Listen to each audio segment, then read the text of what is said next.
Assalamualaikum Sobat Yufid. Sekarang ribuan video Islam di harddisk ini boleh Anda miliki. Mau? Hubungi kami sekarang ya. Kami tunggu ya. Bismillahirrahmanirrahim. Alhamdulillahi Rabbil Alamin. Wassalatu wassalamu ala al-mab'uthi rahmatan lil alamin. Nabiyyina Muhammadin sayyidil awwalin wal akhirin. وعلى آله وأصحابه أجمعين ومن تبعهم بإحسان إلى يوم الدين اللهم علمنا ما ينفعنا وانفعنا بما علمتنا وزدنا علما تنفعنا به يا رب العالمين. Alhamdulillah, kita panjatkan puji dan syukur kita kepada Allah Subhanahu wa taala yang mengumpulkan kita di pagi yang berbahagia ini di salah satu rumah di antara rumah-rumah Allah untuk mempelajari kitabnya Al-Quranul Karim, yang insyaallah kita akan mempelajari salah satu ilmu di antara ilmu syar'i, yang dia adalah ilmu yang sangat agung karena keterkaitannya dengan Al-Quran, dengan kitabullah, dengan kalamullah secara langsung, yaitu berkaitan dengan cara membacanya, cara melafadzkan huruf-hurufnya, yang ilmu ini dinamakan dengan ilmu tajwid, atau juga biasa kita sebut dengan tahsin. Sebagaimana yang antum ketahui, kajian ini judulnya adalah tahsin. Maka sebelumnya kita perlu tahu apa itu tahsin. Tahsin maknanya adalah dia berasal dari kata hasan. Hassana yuhassinu tahsinan, yaitu memperbaiki. Adapun tajwid, dia maknanya lebih dalam daripada tahsin. Tajwid dia maknanya nihayatul bulugh fit tahsin, ya, puncak daripada perbaikan. Itu dari arti dari kata tajwid. Itu secara bahasa. Adapun secara istilah, tahsin yang artinya memperbaiki biasa kita sebut untuk memperbaiki bacaan. Karena kan ini sudah menjadi sebuah istilah yang ma'ruf di kalangan kita, ya, bahwa tahsin itu apa? Memperbaiki bacaan. Adapun tajwid, maka dia adalah sebuah ilmu yang membahas tentang tata cara pelafatan huruf-huruf Al-Quran, tata cara pemberian hak-hak huruf-huruf Al-Quran dan mustahaknya. Ilmun yabhathu an kaifiyati i'ta'i haqqil harfi wa mustahaqqiha. Itu definisi daripada ilmu tajwid. Definisi yang singkat. Adapun Al-Imam Ibnu Jazari, beliau telah mendefinisikan tajwid. Beliau berkata, wal akhdhu bit tajwidi hatmun lazimu man lam yujawwidil Qur'ana athimu li'annahu bihil ilahu anzala wa hakadha minhu ilayna wasala wa huwa i'ta'ul hurufi haqqaha min kulli sifatin laha wa mustahaqqaha wa huwa aydan hilyatut tilawah wa zinatul ada'i wal qira'ah. Jadi beliau mendefinisikan ilmu tajwid. Yang pertama mengatakan bahwa membaca tajwid itu adalah hukumnya hatmun lazimu, wajib. Baca Al-Quran dengan tajwid hukumnya wajib dan bahkan sangat wajib. Barang siapa yang tidak baca Al-Quran dengan tajwid, maka dia berdosa. Alasannya karena apa? Li'annahu bihil ilahu anzala, wa hakadha minhu ilaina wasala. Karena demikian Allah Subhanahu wa taala menurunkan Al-Qur'an itu dengan tajwid sebagaimana Allah Subhanahu wa taala berfirman, warattalnahu tartila. Dan kami telah mentartilkan Al-Qur'an dengan sebenar-benar tartil. Begitu pula Allah Subhanahu wa taala memerintahkan kita untuk mentartilkan Al-Qur'an. Para ulama tafsir menjelaskan apa itu makna tartil. Mereka mengatakan bayyinhu tabyina wa rattilil Qur'ana tartila, ay bayyinhu tabyina, yaitu kita menjelaskan huruf-huruf Al-Qur'an dengan sejelas-jelasnya, dengan mempraktekkan, dengan membaca Al-Qur'an disertai dengan penerapan kaidah-kaidah tajwid, ya. Sehingga kita membaca Al-Qur'an sebagaimana Allah telah menurunkannya, yaitu dengan tajwid.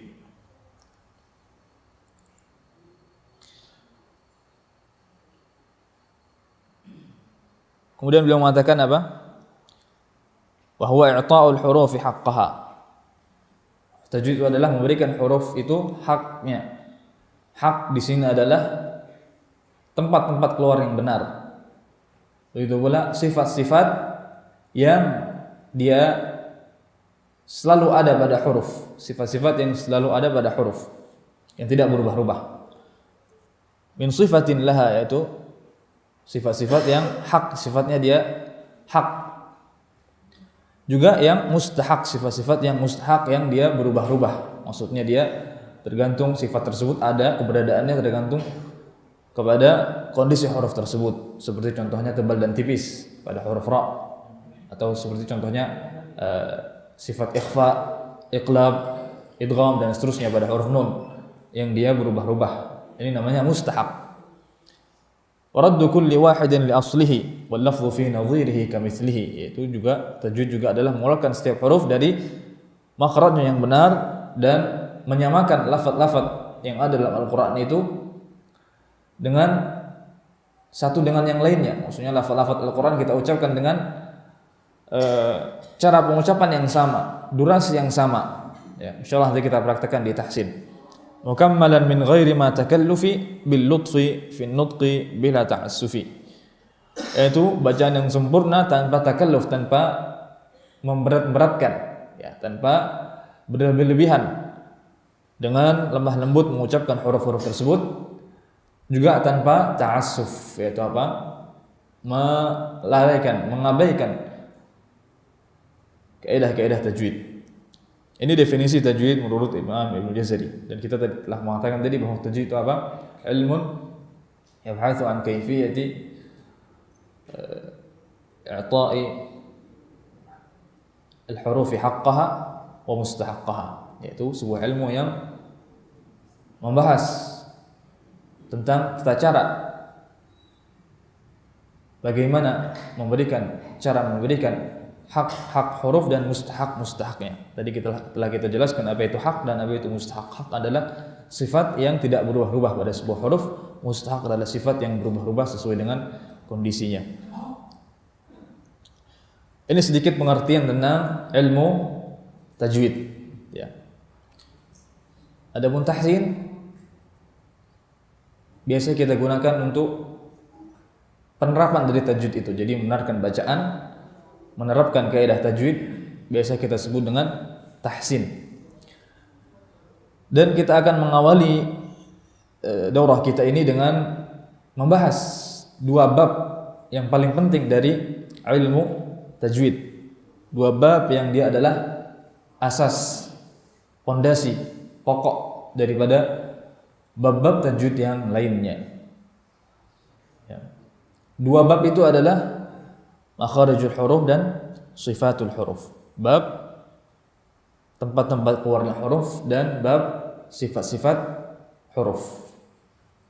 Karena seorang yang ingin membenarkan bacaannya, maka dia harus menguasai, harus tahu dari mana huruf itu keluar dan apa sifat-sifat huruf itu. Ya. Sebagaimana Al-Imam Ibnu Jazari dalam Muqaddimah Jazariyahnya mengatakan, idh wajibun alaihim wa muhattamu qabla asy-syuru'i awwalan an ya'lamu makharij al-huruf was-sifati liyalfidhu bi afsahil lughati. Wajib bagi mereka ya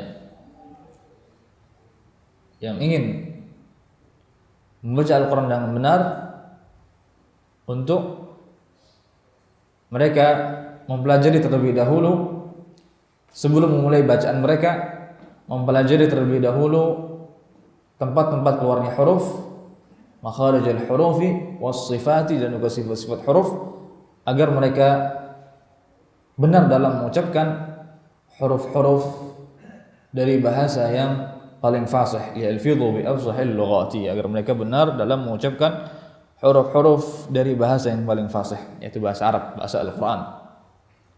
Oleh karena itu kita akan awali kajian kita ini dengan membahas dua bab ini.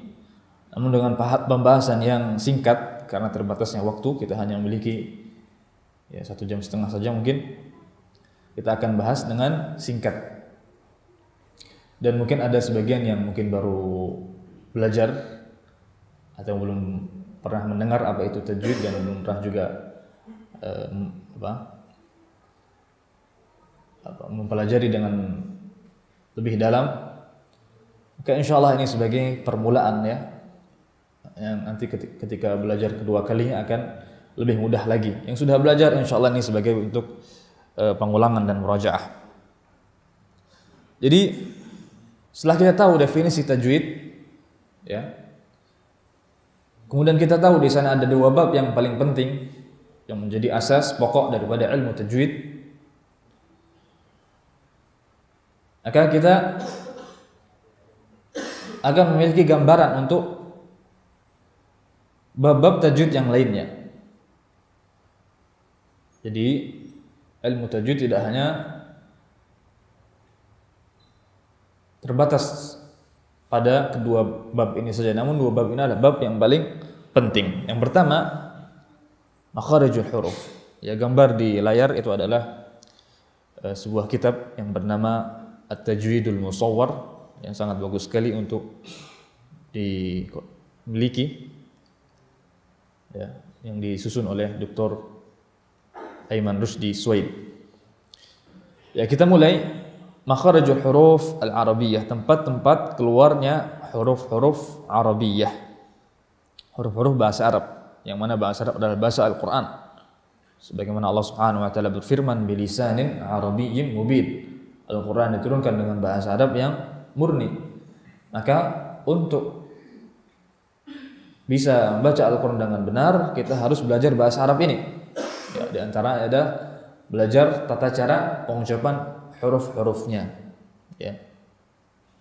Karena kita perlu tahu bahwa kesalahan pada tempat keluar huruf, ya, apabila kita salah dalam mengulangan huruf, maka hurufnya bisa berubah. Misalkan sering kita mungkin mendengar huruf ha, ya, yang agak susah di lisan kita, huruf ha, Bismillahirrahmanirrahim. Ya. Mungkin banyak dari kita membaca dengan kha, Bismillahirrahmanirrahim. Ya, tentunya maknanya sudah sangat berbeda antara huruf ha ketika berubah dengan huruf ha, berbeda sekali. Nah, ketika kita menyapa orang kaifa haluk, artinya apa? Bagaimana kabarmu? Kalau kita merubah ha dengan kha, kaifa khaluk, artinya apa? Pamanmu, bagaimana kabar pamanmu? Maka sudah berubah jauh maknanya. Di sini penting yang kita mempelajari tempat-tempat keluarnya huruf. Dan kesalahan dalam pengeluaran huruf itu akan mengantarkan kepada kesalahan yang jali, kesalahan yang fatal, ya. Karena dalam baca Al-Qur'an para ulama telah membagi kesalahan kepada dua bagian. Jadi kesalahan dalam membaca Al-Qur'an itu ada dua. Yang pertama, kesalahan yang jali, lahnul jali, ya. Itu kesalahan yang fatal, kesalahan yang sampai merubah huruf, yang sampai merubah harakat, yang sampai merubah makna. Ini dinamakan dengan lahnul jali. Tadi seperti merubah ha dengan kha, ya, atau merubah harakatnya, an'amta dibaca an'amtu misalkan, ya. atau merubah sifatnya juga bisa. Ya, seperti dalam sebuah ayat misalkan ada wa 'asa Adam dalam surat Taha, wa 'asa Adam rabbahu. Adam bermaksiat, ini pada kisah Adam ya. Adam memakan, Nabi Adam alaihissalam memakan buah khuldi. Maka Allah katakan wa 'asa Adam rabbahu. Nabi Adam telah bermaksiat kepada Rabb-nya. 'Asa artinya apa? Bermaksiat. Tidak menuruti perintah. Yang huruf shad ini dibaca dengan tebal, sifat tebal. Ada huruf yang makhrajnya sama persis dengan huruf shad atau huruf sin. Makhrajnya sama persis dengan huruf shad. Ya. Huruf sin. Sha dengan sa makhrajnya sama. Yang bedakan adalah sifat tebal dan tipisnya saja. Nah, apabila kita membaca wa 'asa Adamu dengan menipiskan huruf shad, maka ini akan merubah makna. Ya, wa 'asa tadinya apa? Tidak menuruti perintah, jadi wa 'asa yang artinya apa? Mudah-mudahan, semoga. Ya, tentu perubahan makna yang sangat jauh sekali. Ini lahnul jali. Ya, adapun lahnul khafi, kesalahan yang tidak sampai merubah lafaz, ya. Seperti kesalahan dalam ikhfa misalkan mir rabbihim, di sini hukumnya idgham tapi dia izharkan misalkan min rabbihim, ya. Atau kesalahan yang hanya diketahui oleh orang-orang yang telah belajar, orang-orang yang telah mendalami ilmu tajwid, ya. Seperti kesalahan pada mat misalkan 3 harakat atau 2 harakat, harusnya 2 harakat dibaca 3 harakat atau 4 harakat. Ini kesalahan yang khafi namanya. Jadi para ulama membagi kesalahan kepada 2, lahnul jali, kesalahan yang diketahui oleh semua orang, ya. Siapapun bisa mengetahui bahwa itu salah. Tadi sudah kita jelaskan kesalahan khafi, kesalahan yang hanya diketahui oleh orang-orang yang telah belajar, ya, seperti kesalahan pada idgham, ikhfa, ya. Juga bisa kita kelompokkan bahwa kesalahan jali itu adalah kesalahan pada hak-hak huruf. Ya. Biasanya kesalahan pada hak-hak huruf, kesalahan pada sifat, begitu ulama makhraj yang dia keberadaannya pada huruf tidak berubah-ubah. Ada kesalahan khafi biasanya terjadi pada kesalahan, ya, pada mustahak huruf, yaitu kesalahan pada sifat-sifat yang dia keberadaannya berubah-ubah. Atau sifat juga terbagi menjadi 2. Adalah ulama telah membagi sifat mumayyizah dan sifat muhassinah, sifat yang membedakan satu huruf dengan huruf yang lainnya, dan sifat muhassinah, sifat yang dia melengkapi. Maka kesalahan jeli dia biasa terjadi pada sifat-sifat yang sifatnya yang dia adalah sebagai sifat yang mumayyizah, membedakan, pembeda antara huruf per huruf. Adapun khafi dia terjadi pada sifat-sifat yang sifatnya yang dia keberadaannya pada huruf adalah sebagai muhassinah, penghias, penyempurna. Nah. Jadi mempelajari makharijul huruf dan sifatul huruf, ketika kita telah menguasainya, insyaallah kita selamat dari kesalahan-kesalahan yang jeli, yang fatal, ya. Nah, yang pertama kita perlu tahu pembagian makharijul huruf secara global, secara garis besar, ya.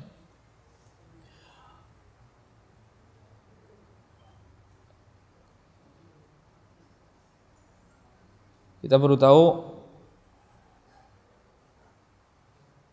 organ-organ yang ada di mulut yang mengeluarkan huruf. Ini adalah gambar dari mulut kita. Nah, ya. Di sini ada makhraj-makhraj yang utama. Yang pertama kita bisa lihat al-jawf. Ya, perhatikan ini namanya al-jawf. Ya. Jawf itu artinya khala'ul halqi wal fami. Itu insyaallah yang ingin meminta gambar silahkan. Jadi sekarang fokus untuk mencatat dulu. Ya, yang ingin minta file nanti silahkan. Jadi sekarang fokus untuk memahami apa yang kita tampilkan, sehingga nanti ketika mengulang lagi dengan melihat gambar-gambar ini bisa faham. Jadi makhraj yang pertama al-jauf. Al-jauf itu maksudnya adalah al-khala atau al-faragh ya, ruangan kosong, rongga, kita sebut dengan rongga. Ini al-jauf menunjuk kepada rongga tenggorokan yang berwarna ungu dan rongga mulut yang berwarna hijau ini. Ya. Yang kedua ada al-halaq. Al-halaq itu artinya tenggorokan. Ya, ini tenggorokan nih, tenggorokan kita ya, semua tahu insyaallah tenggorokan ya. Yang berwarna ungu ini tenggorokan nih. Ya. Kemudian ada al-lisan, lidah. Yang ketiga lidah. Ya. Kemudian ada gigi. Ya. Gigi seri, ada gigi geraham, nanti kita bahas insyaallah. Kemudian ada dua bibir. Jadi berapa sudah? Al-jauf, al-halaq, al-lisan, al-asnan, al-syafatan. Nah, ada lagi khayshum namanya, rongga hidung. Ya, rongga hidung. Ya, di sini ya, rongga hidung. Ini untuk mengeluarkan gunnah, nanti kita bahas insyaallah. Kemudian di sini juga ditambahkan al-hanak al-a'la, langit-langit atas ini ya. Langit-langit atas. Ini pembagian makhraj secara global, secara garis besar, secara umum.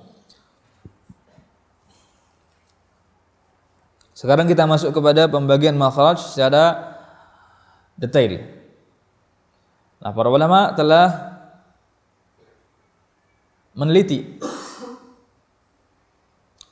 membahas dan merenungkan bab ini. Jadi pada zaman sahabat radhiyallahu taala anhum belum ada pembahasan makharijul huruf, sifatul huruf, belum ada. Karena dulu orang-orang masih murni, lisan mereka belum terkontaminasi oleh bahasa-bahasa ajam, bahasa-bahasa sekitar Arab ya. Ketika kaum muslimin telah berhasil menaklukkan Persia, Romawi dan seterusnya, maka berjambulah orang-orang Arab dengan orang-orang ajam, sehingga bahasa mereka, lidah mereka mulai berubah. Maka dikhawatirkan Al-Quran juga nanti bisa ikut berubah, karena lidahnya orang Arab telah berubah.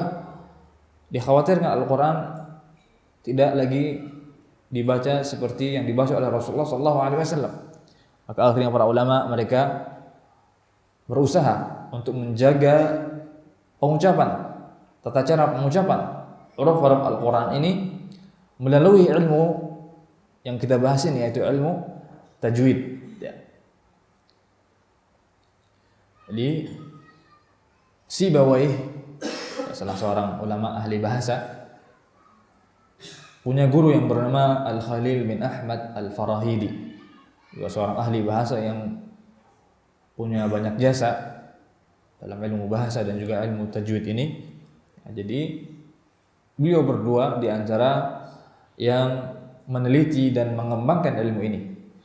Berkata Sibawayh bercerita tentang gurunya, "Innal Khalila kana yadhuqul huruf." Atau innal Khalila dhaqal huruf. Bahwa sungguhnya Khalil itu, guru saya itu, dahulu dia merasa-rasakan huruf. Jadi sebelum mengatakan, menuliskan, mengungkapkan bahwa ya makhraj itu ada sekian, ya ada 5 tadi yang atau 6 ya, yang sudah kita bahas tadi secara global, makhraj secara global.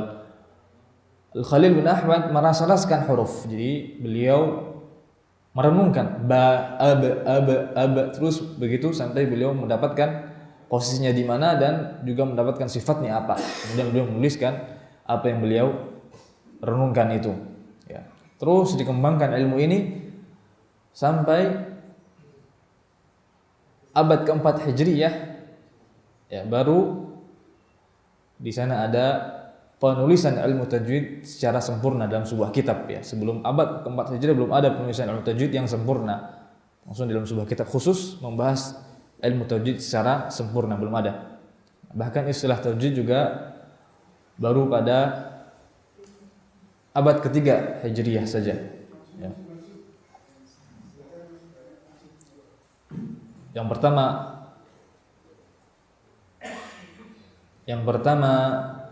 membuat istilah tajwid atau mempopulerkan istilah tajwid untuk ilmu ini adalah salah seorang ulama yang bernama Ibnu Mujahid. Nah, kembali ke makharijul huruf. Para ulama telah berselisih berapa jumlahnya. Namun yang dipilih oleh Al-Imam Ibnul Jazir rahimahullah taala ada 17. Sebagian beliau berkata makharijul hurufi 17. Tempat-tempat keluar huruf ada 17. Dan ini pendapat yang paling masyhur. Kita masuk kepada makhraj yang pertama, bernama al-jawf. Al-jawf tadi sudah kita bahas bahwa artinya adalah al-faragh atau al-khala'.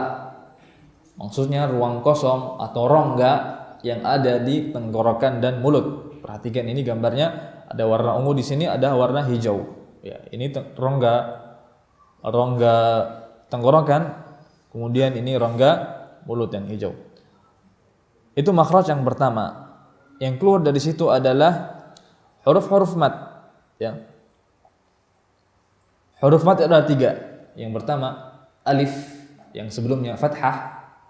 Ya, yang kedua ya mati sebelumnya kasrah. Yang ketiga waw mati sebelumnya dhammah. Ya, jadi apabila alif sebelumnya fathah maka itu disebut dengan huruf mad atau harf mad, huruf yang dipanjangkan. Contohnya ya ayyuha, ya ini adalah suara mad, ya suara yang dipanjangkan. Begitu pula ya mati sebelumnya kasrah. Qila qi, ya ini suara mad, ya, suara yang dipanjangkan. Begitu pula dhammah, wa mad yang sebelumnya dhammah, qulu. Ya, dan ketiga terkumpul dalam sebuah kalimat dalam Al-Quran yang berbunyi nuhiha. Ya, ini satu-satunya kalimat Al-Quran yang mengumpulkan ketiga huruf mad tadi. Jadi ketiganya keluar dari mana? Al-jawf, rongga tenggorokan dan rongga mulut.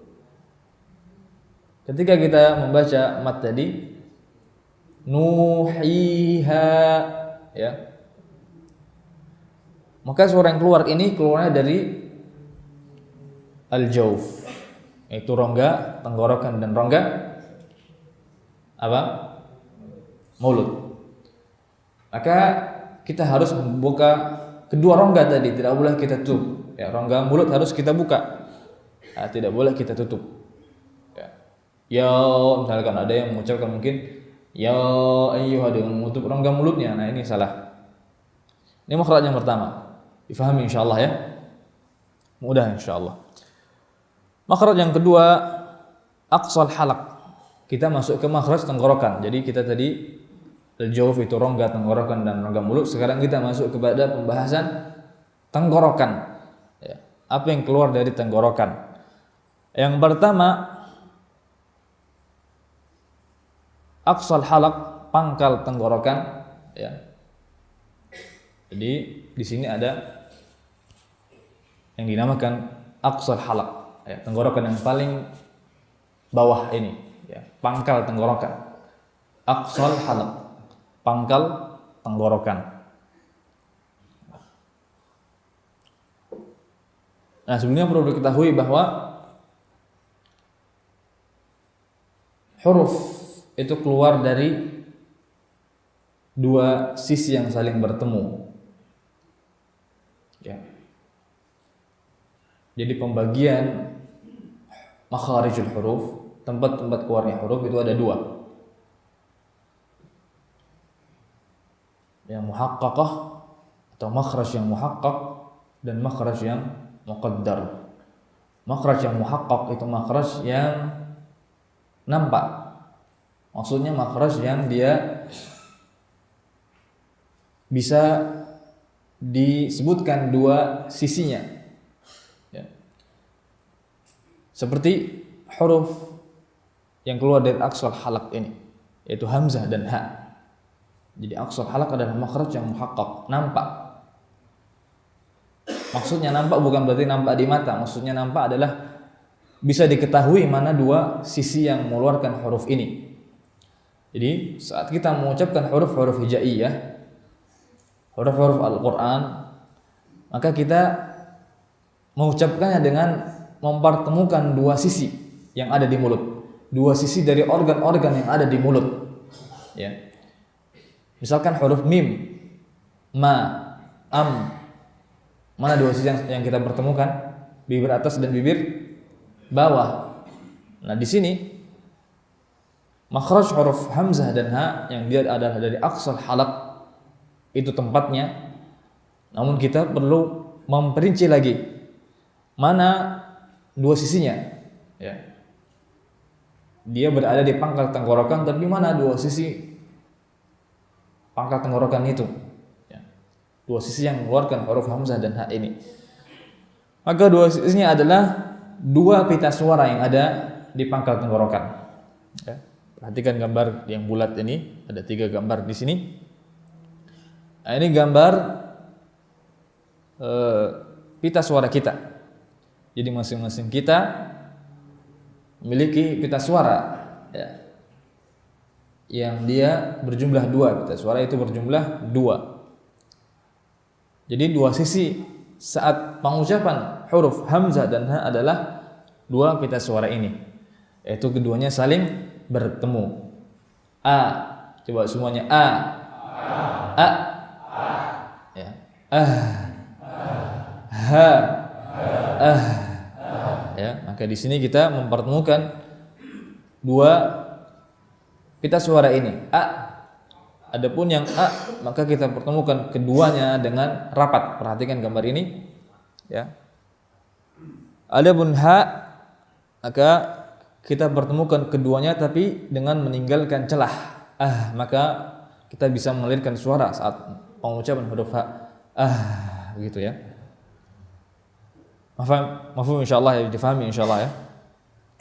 Jadi makhraj yang pertama dari tenggorokan adalah aqsal halaq, atau dia makhraj yang kedua dari makhraj yang 17. Aqsal halaq, pangkal tenggorokan, tepatnya ada di dua pita suara,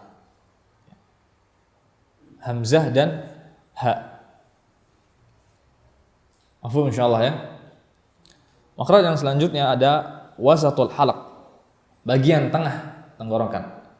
Jadi tadi pangkalnya, sekarang kita ke bagian tengah. Yang keluar dari situ adalah huruf ain dan huruf ha. Tapi mana dua sisinya kita juga perlu tahu. Sebagaimana tadi aqsal halaq dua sisinya adalah dua pita suara. Adapun tengah tenggorokan ini dua sisinya adalah lisanul mizmar, ya, dan dinding tenggorokan. Lisanul mizmar itu artinya lidah dalam. Perhatikan gambar ini. Ya, di sini ada apa ini? Daging yang dia mengarah ke atas. Ya, mungkin dalam bahasa kedokteran ada istilahnya. Ya, yang dari Fakultas Kedokteran mungkin tahu istilah dari organ yang ada di mulut ini. Dalam bahasa Arab dinamakan lisanul mizmar, dan biasa kita sebut lidah dalam. Ya. Jadi lidah dalam ini bertemu dengan dinding tenggorokan. Ini ya. Ini dua sisi yang mengeluarkan huruf ain dan huruf ha.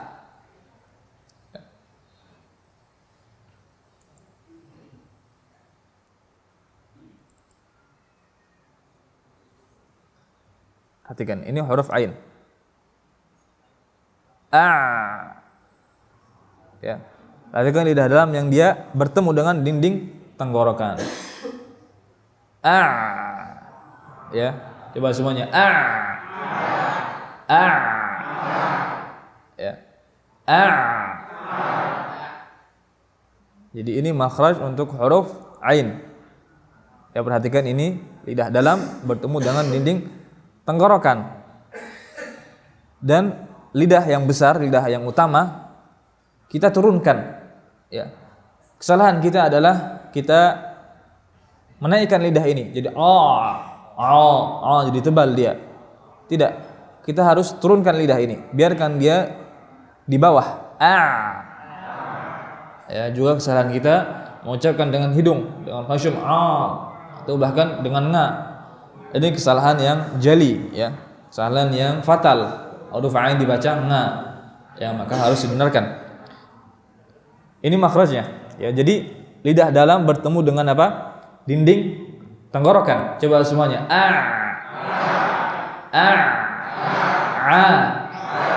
Ya.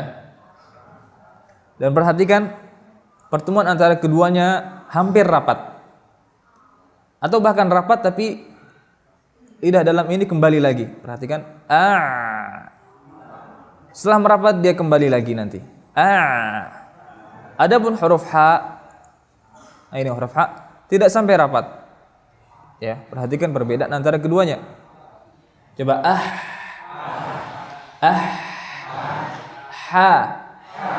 Jadi begitu huruf ha ya, tidak diucapkan dengan kha. Banyak dari kita yang mengucapkan huruf ha seperti huruf kha, ar-rahim.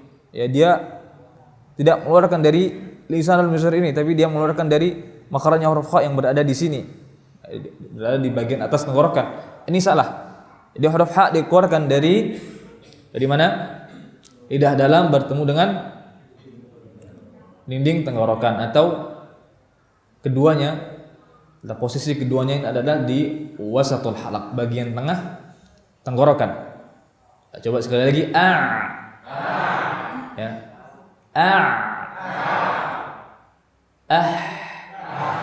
Ya. Difahami insyaallah ya. Ini makhraj yang keberapa? Kedua dari halaq, ketiga dari makhraj yang 17. Setelah wasatul halaq ada adnal halaq. Apa bedanya aqsa dengan adna? Aqsa itu maksudnya yang paling jauh dari mulut, ya, tenggorokan yang paling jauh dari mulut. Tapi biasa kita sebut dengan pangkal tenggorokan. Adapun adna itu yang paling dekat, aqrab. Yang paling dekat dengan mulut, tenggorokan yang paling dekat dengan mulut, atau biasa kita sebut dengan bagian atas tenggorokan. Bagian atas tenggorokan. Ya. Mana dua sisinya? Dua sisinya adalah jadrul lisan, akar lidah dengan langit-langit yang lunak. Ya. Ini makhraj untuk huruf ghain dan kha. Ya. Ghain dan kha. Ya. Jadi kedua sisinya adalah akar lidah. Ini ya, akar lidah. Tuh kita lihat. Nah, ini lidah, gambar lidah. Ya, perhatikan. Dan ini bagian-bagiannya ada akar. Ini yang paling dalam ini akar. Ya. Nah, disinilah makhraj huruf ghain dan kha yang kita bahas ini. Ya, atau adnal halaq, bagian atas tenggorokan. Jadi bertemu dengan al-hanak, al-lahmi. Al-hanak itu artinya langit-langit. Ya. Al-lahmi artinya daging. Maksudnya langit-langit yang lunak. Karena di mulut kita ada langit-langit yang keras di bagian depan. Ya. Dan di bagian belakang ada yang lunak, langit-langit yang lunak. Maka huruf ghain dan ha keluar dari akar lidah dan langit-langit yang lunak. Dan karena posisi dia masih di dalam, maksudnya masih di tenggorokan, ya, maka para ulama masih menggolongkan adnal halaq ini kepada makhraj tenggorokan, al halaq, ya. Paham ya? Walaupun dia sudah di lidah, di akar lidah, ya. Tapi kenapa dia masih disebut adnal halaq, bagian atas tenggorokan? Karena akar lidah ini masih masuk ke dalam, ya, masih dalam cakupan tenggorokan. Maka para ulama masih menggolongkan adnal halaq atau akar lidah ini termasuk dari tenggorokan. Ini makhraj yang ketiga. Jawab semuanya.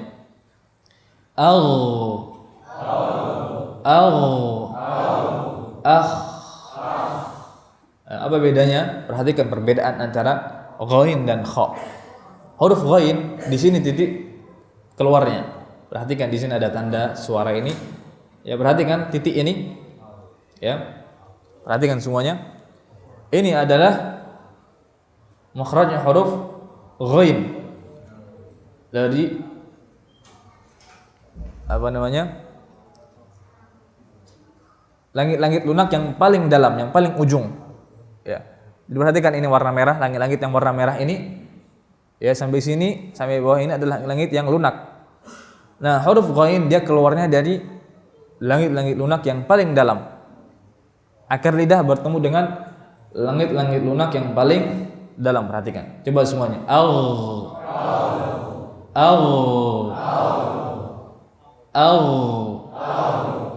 Ya, adapun huruf kha dia lebih keluar makhrajnya, perhatikan. Ya, dia di bagian tengah langit-langit lunak. Akar lidah dan bagian tengah langit-langit lunak. Ya, itu dua sisinya. Jadi berbeda huruf ghain dan huruf kha, makhrajnya berbeda. Coba semuanya. Ya. Untuk mendapatkan huruf yang benar tentunya perlu latihan ya. Latihan dan belajar langsung dengan guru. Tapi sebelumnya kita perlu tahu dulu di mana tempat keluarnya. Setelah tahu insyaallah kita punya kaidah, kita punya pijakan, kita punya sesuatu yang mengikat kita. Maksudnya kita punya dasar di mana huruf ini keluar. Ya. Kalau kita tidak belajar tajwid, tidak tahu di mana tempat keluarnya, maka kita juga tidak tahu cara membenarkannya. Maka sebelum belajar kita perlu tahu di mana tempat huruf itu keluar. Ini makhraj yang keempat dari makhraj yang 17 atau ketiga dari makhraj tenggorokan. Jadi adnal halaq yang dua sisinya adalah akar lidah dan langit-langit lunak. Ya. Nah, perbedaannya antara ghain dan kha, huruf ghain dari akar lidah bertemu dengan langit-langit lunak yang paling dalam, yang paling ujung, ya, atau ini amandel ya, kalau kita buka kita akan dapatkan di tenggorokan itu ada apa namanya? Daging yang dia nampak menjulur ke bawah. Ya. Nah, disitulah makhrajnya huruf ghain. Adapun huruf kha dia makhrajnya lebih keluar, lebih ke atas, ya. Coba semuanya.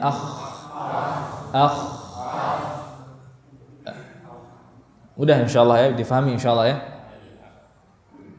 Makhraj yang kelima ada huruf qaf. Tapi sekarang kita sudah tidak di halak lagi, tidak di tenggorokan lagi. Kita masuk ke al-lisan. Pangkal lidah, aqsal lisan. Kalau tadi jadrul lisan, akar lidah. Nah, sekarang kita ke pangkal lidah. Ya. Jadi kan ini gambar lidah ini. Ya, ini akar lidah. Nah, di sini pangkal lidah. Ya. Sekarang kita bahas ini, pangkal lidah ini.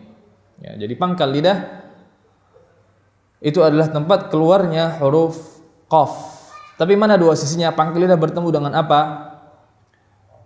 Ya. Pangkal lidah bertemu dengan langit-langit lunak. Ya. Jadi bedanya kalau ghain dan kha tadi akar lidah dengan langit-langit lunak. Nah, adapun huruf qaf dia dari pangkal lidah, jadi lebih keluar makhrajnya daripada huruf ghain dan kha. Perhatikan ini lidah ya masih di langit-langit lunak. Coba semuanya. Aqo. Aqo. Ya. Sebagian mengeluarkan huruf qaf dari tenggorokan yang paling dalam. Mungkin dia kira makhrajnya dia di pangkal tenggorokan. Jadi dia berlebihan dalam mengeluarkan huruf qaf ini.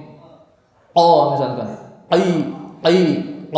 Ini makhrajnya salah. Ya, jadi huruf qaf makhrajnya tidak di pangkal tenggorokan tapi di lidah, di pangkal lidah. Ya. Bukan di tenggorokan tapi di lidah. Coba semuanya. Aqo. Qu. Qi. Ya, bukan qi, salah qi. salah. Qa itu salah, makhraj yang salah. Pengucapan huruf qaf yang salah. Sekali lagi, aqa. Aqa. Qa. Qu. Qi. Ya. Ini makhraj yang berapa tadi? Yang kelima. Ya. Makhraj yang kelima adalah pangkal lidah bertemu dengan langit-langit lunak. Itu makhrajnya huruf qaf. Makhraj yang ke-6, makhrajnya huruf kaf.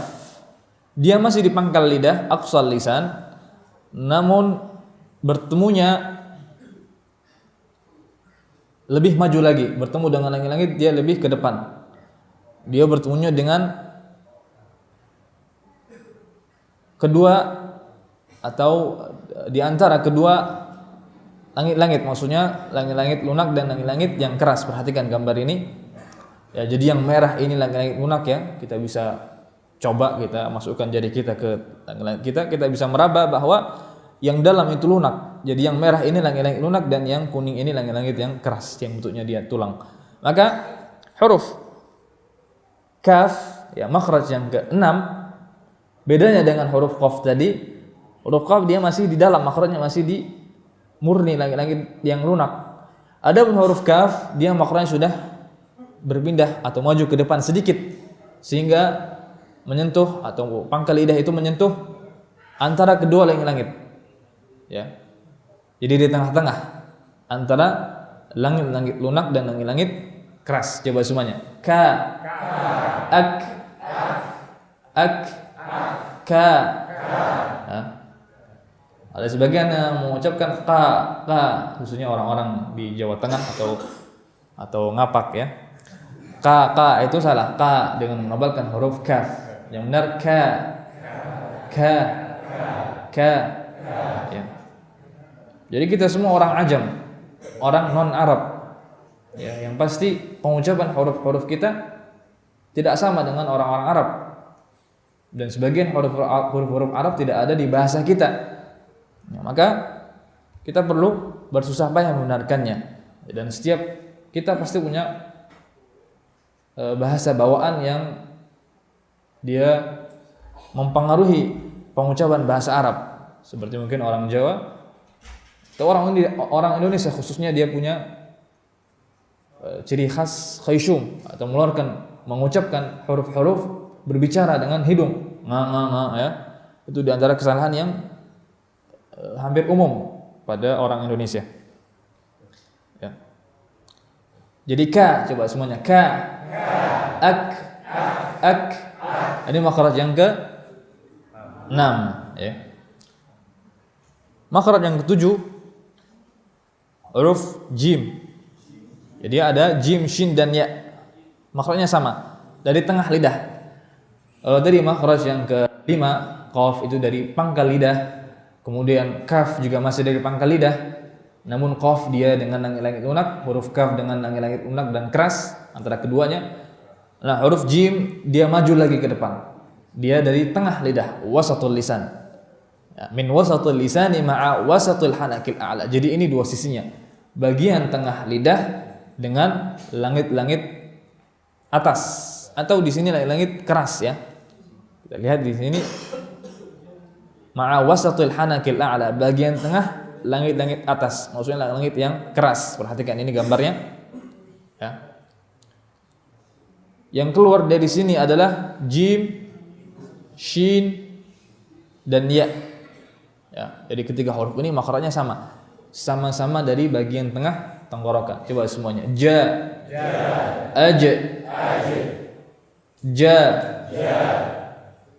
Perhatikan pertemuan antara tengah lidah dan langit-langit yang rapat. Perhatikan ini pertemuan yang rapat ya.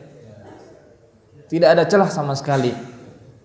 Yang ini menghalangi udara untuk keluar dari mulut. Ya. Jadi ja. Nah, sebagian ada yang menyertakan udara saat pengucapan huruf jim ini. Ja, misalkan ji, aj. Nah, ini kesalahan yang disebabkan karena dia tidak merapatkan makhrajnya, dia memberikan celah untuk udara sehingga udara itu keluar menyertai pengucapan huruf jim. Yang ini adalah sebuah kesalahan.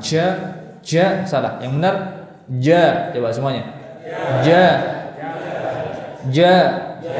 Ji. Aj. Ju. Ya, jadi bukan ju. Salah. Ja salah. Ja, ji, ju. Aj. Ya. Jadi kita semua insyaallah tahu ya kesalahan kita seperti apa dan bagaimana cara pengucapan yang benar. Namun untuk mendapatkan atau untuk sampai kepada pengucapan yang benar tentu perlu latihan. Tidak mungkin 1 menit 2 menit bisa, 1 hari 2 hari bisa, tidak. Perlu latihan berhari-hari dan di bawah bimbingan seorang guru. Maka pelajaran ini harus berlanjut ya. Pelajaran tajwid tahsin itu harus berkelanjutan. Tidak bisa sekali 2 kali saja. Ya, jadi harus bermulazamah, menekuni seorang ustadz ya, seorang guru yang dia membimbing kita. Ya, setelah kita tahu di mana kaidahnya, kita perlu memeriksakan bacaan kita sudah benar belum. Ya, begitu ya. Jadi untuk mendapatkan atau untuk mengucapkan huruf dengan benar itu perlu latihan, tidak cukup hanya tahu kaidahnya saja, tapi juga perlu latihan dan pembiasaan. Ya. Ini makhraj yang berapa? Huruf jim, shin dan ya. Makhraj yang ke-7. Makhraj yang ke-7 adalah tengah lidah dengan tengah langit-langit atas. Ya, 2 sisinya adalah tengah lidah dan tengah langit-langit atas. Ini 2 sisi yang ada pada makhraj yang ke-7 ini. Dan keluar dari makhraj ini adalah jim, shin dan ya. Coba huruf shin. Ash, sha, ash. Ya, dia memiliki sifat tafash yang kita bahas nanti insyaallah. Begitu pula ya, ai, ya. Ya.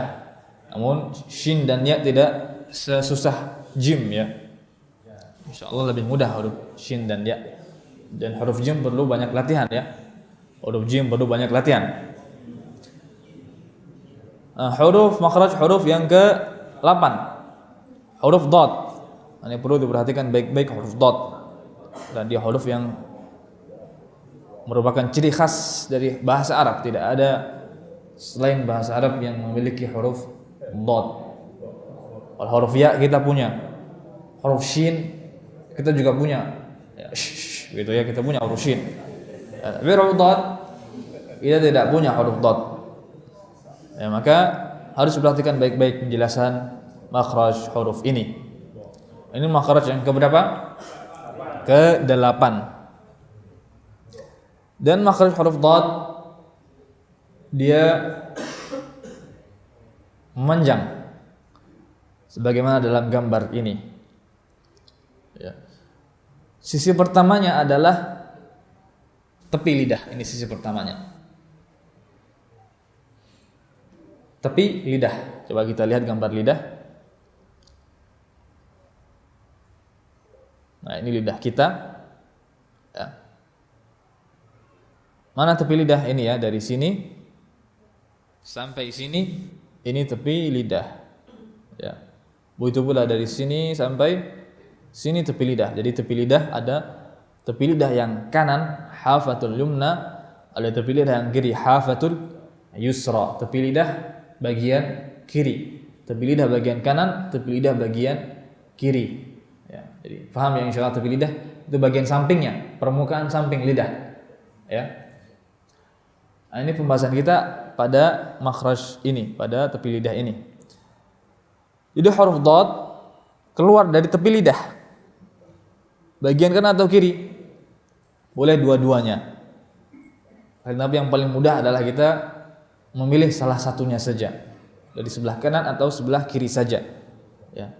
Bertemu dengan apa? Bertemu dengan gigi geraham atas. Ya. Waddadu min hafatihi idh waliya ladrasa min aysara aw yumnaha, kata Imam Ibnu Jazari. Jadi dari tepi lidah bertemu dengan geraham atas. Perhatikan titik-titik warna ungu ini ya. Ada titik-titik di sini warna ungu ini. Nah, di sinilah tempat mempertemukan tepi lidah dengan sisi yang kedua.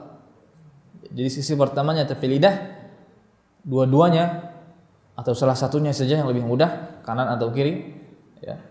Mungkin kanan itu lebih mudah, ya. Kanan lebih mudah daripada kiri.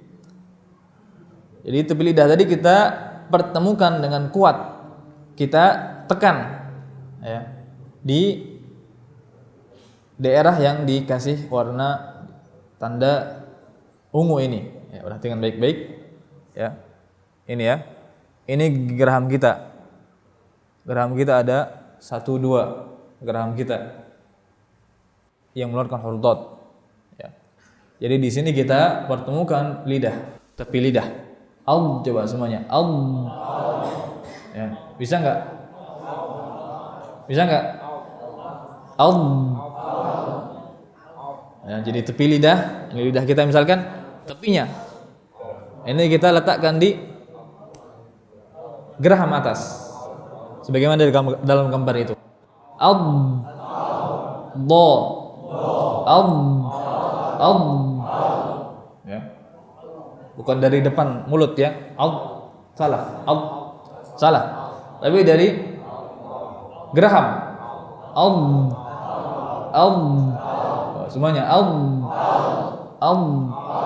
Ya, pilih salah satu saja, kanan saja atau kiri saja. Tapi yang lebih mudah bagi kebanyakan kita insya Allah kanan, sebelah kanan. Pilih sebelah kanan atau sebelah kiri saja, ya.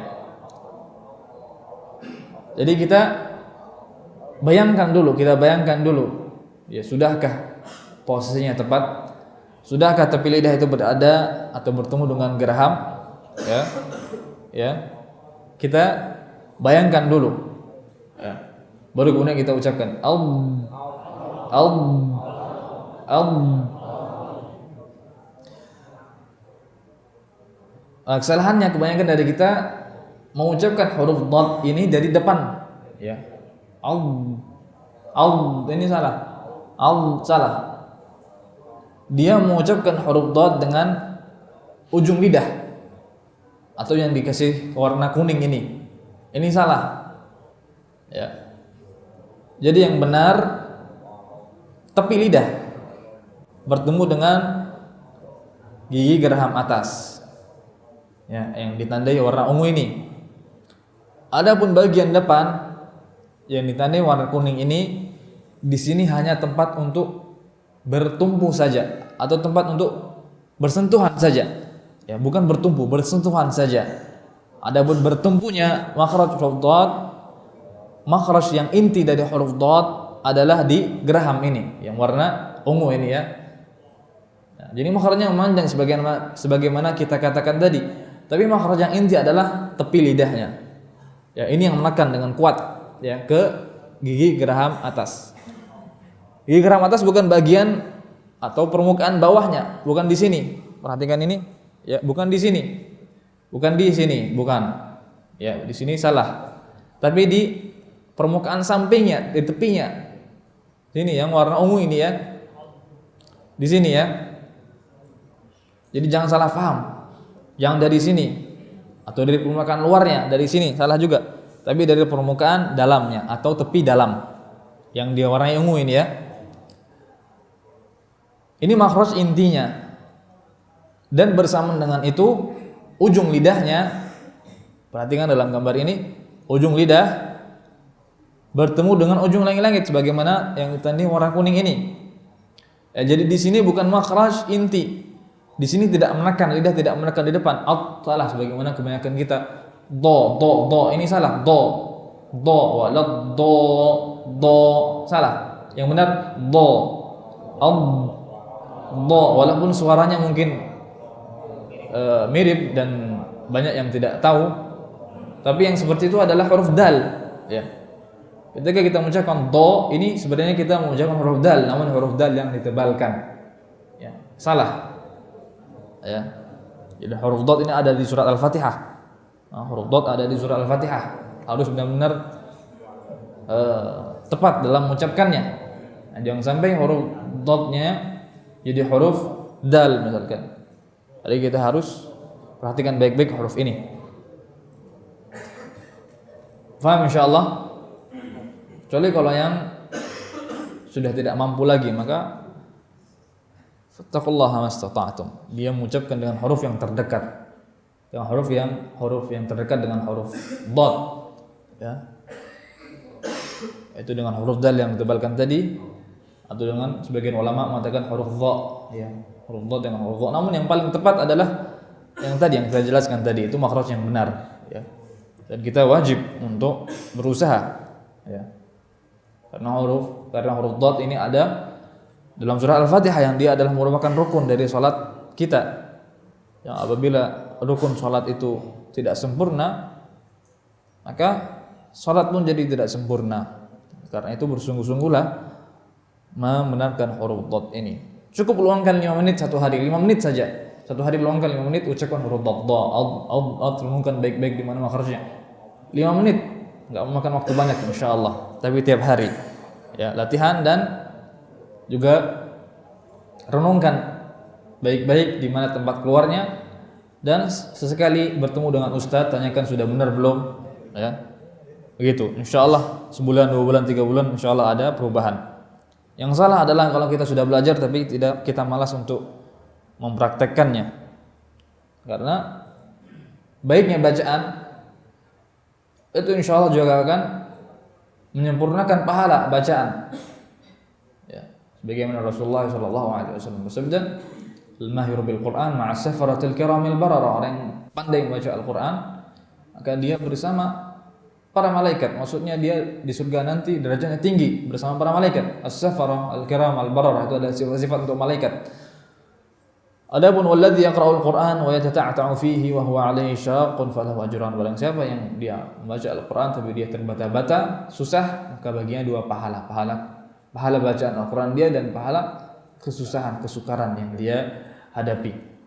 Jadi beda orang yang baca Al-Qur'an dengan tepat, tentunya pahalanya berbeda dengan yang baca Al-Qur'an dengan terbata-bata. Namun masing-masing memiliki keutamaan, ya. Insyaallah masing-masing memiliki keutamaan, dan orang yang terbata-bata dia juga mendapatkan pahala kesusahan yang dia hadapi itu.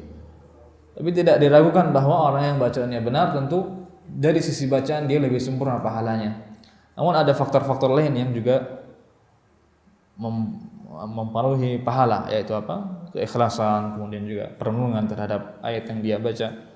Namun dari sisi bacaan semakin baik makhrajnya, sifatnya, huruf-hurufnya semakin sempurna, maka insyaallah pahalanya pun akan semakin sempurna. Jadi ini huruf dad, ya. Coba semuanya.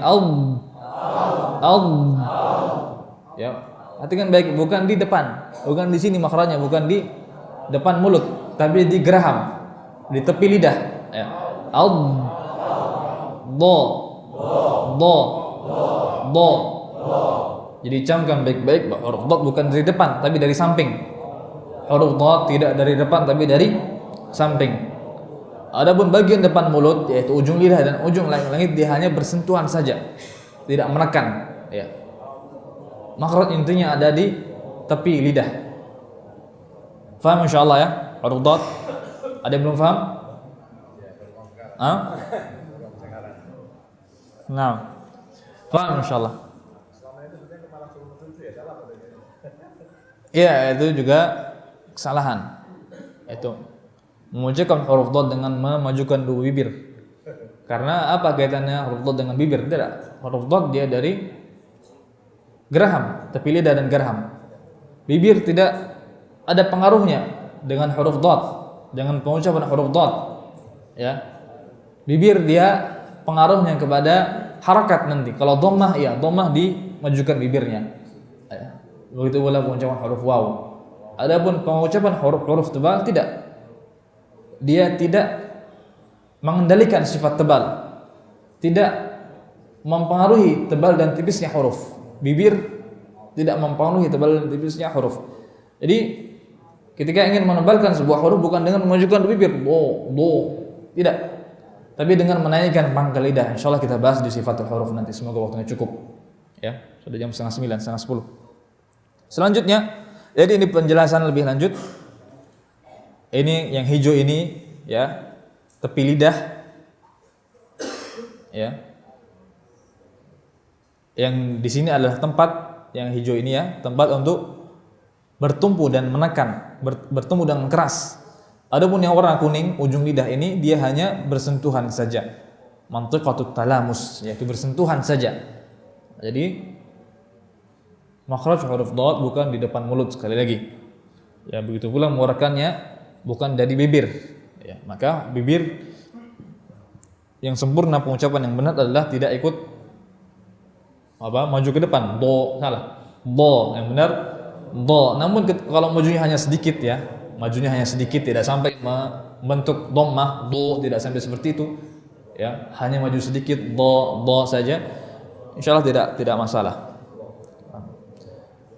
Itu insyaallah makhraj huruf dhad. Difahami insyaallah ya.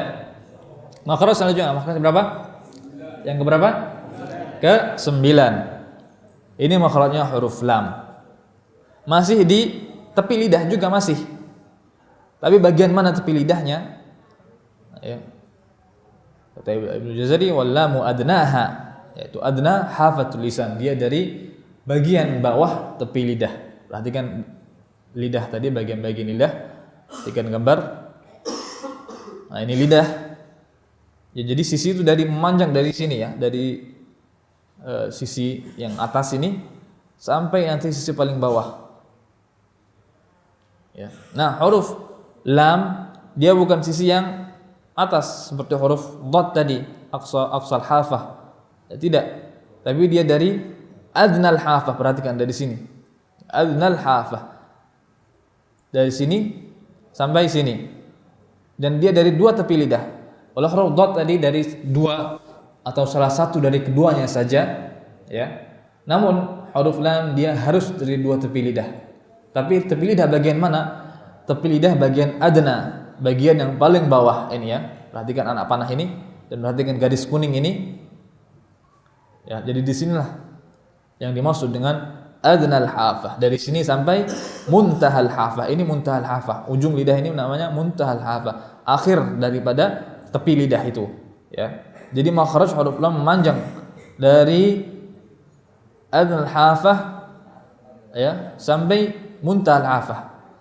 Hafah yang kanan maupun yang kiri. Jadi dari sini makhrajnya dari sini, perhatikan baik-baik gambar ini. Ya, dari tanda kuning ini memanjang sampai membentuk setengah lingkaran. Membentuk apa? Setengah lingkaran. Ya, adnal hafah ila muntahaha. Wallamu adnaha limuntahaha, kata Imam Ibnu Jazari rahimahullah taala. Paham? Itu sisi yang pertama. Sisi pertama dari huruf lam adalah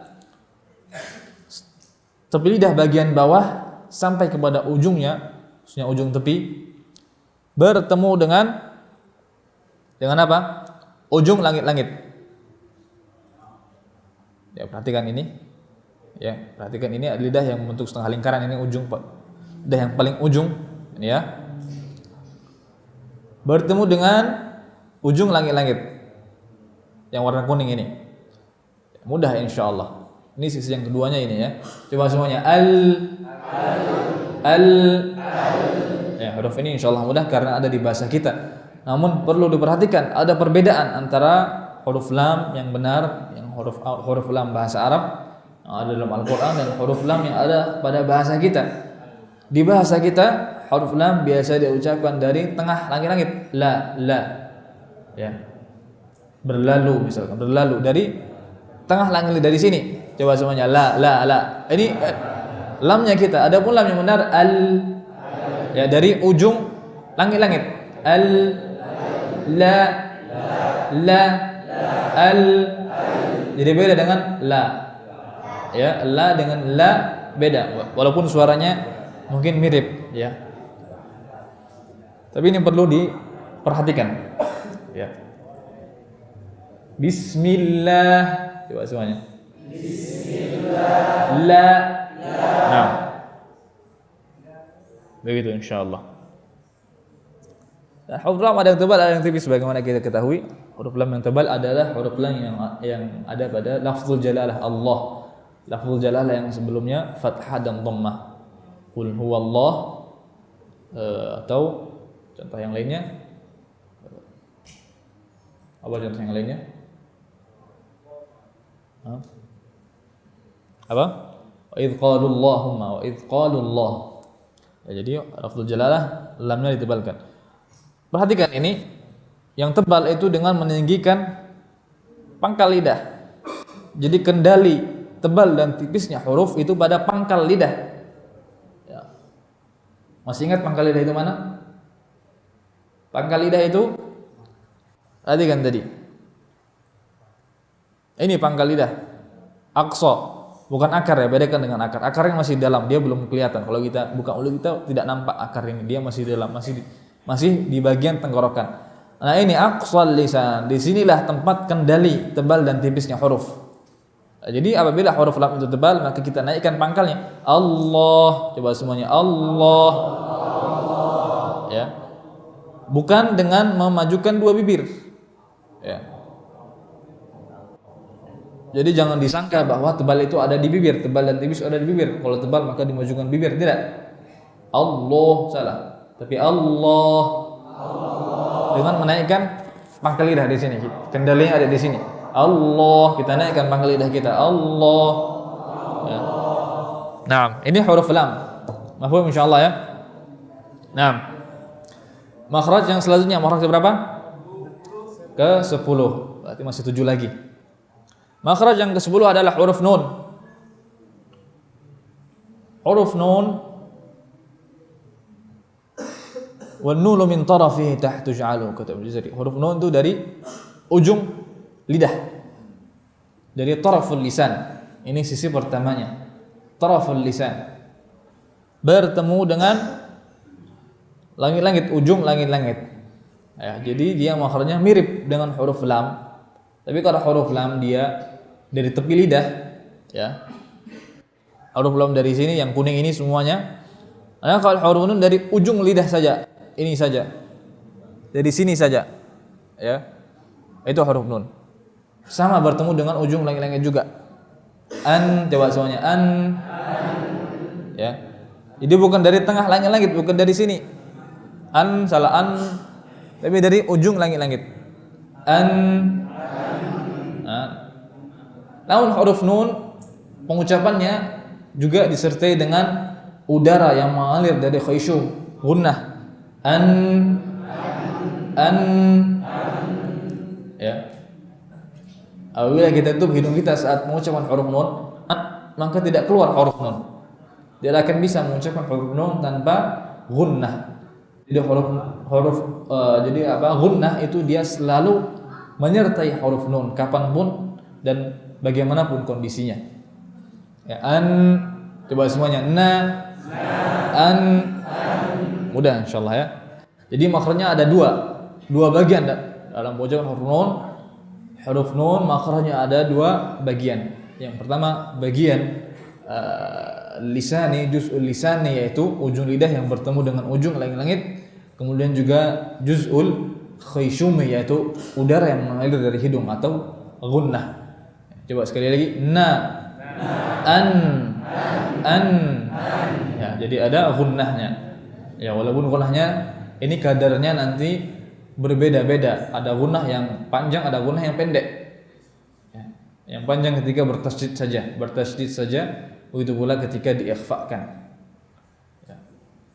Inna, nah ini gunnahnya panjang. Mimma panjang. Tapi ketika tidak bertasydid pendek. Ya, begitu pula gunnah dipanjangkan ketika ikhfa. Hum barizun yauma hum barizun, atau min ju' ya. Insyaallah kita bahas nanti. Jadi kita tahu sekarang bahwa huruf nun makhrajnya dari ujung lidah dan ujung langit-langit. Disertai dengan itu adalah udara yang mengalir di hidung. Ya, jadi ada dua bagian makhrajnya. Makhrajnya ada dua bagian mulut dan bagian hidung. Faham insyaallah ya? Makhraj selanjutnya huruf ra. Yang keberapa? Ke-11. Dari ujung lidah. Masih ujung lidah ya. Dengan gusi ya. Atau ujung langit juga. Jadi makhrajnya dia masih sama dengan huruf nun. Tapi ada bedanya. Apa bedanya? Nah, sekarang kita bahas perbedaannya. Perbedaan huruf ra dan nun. Yang pertama, dia lebih turun makhrajnya, maksudnya lebih mengarah ke gusi, lebih dekat kepada gigi sri. Sedikit lebih dekat kepada gigi sri. Ya.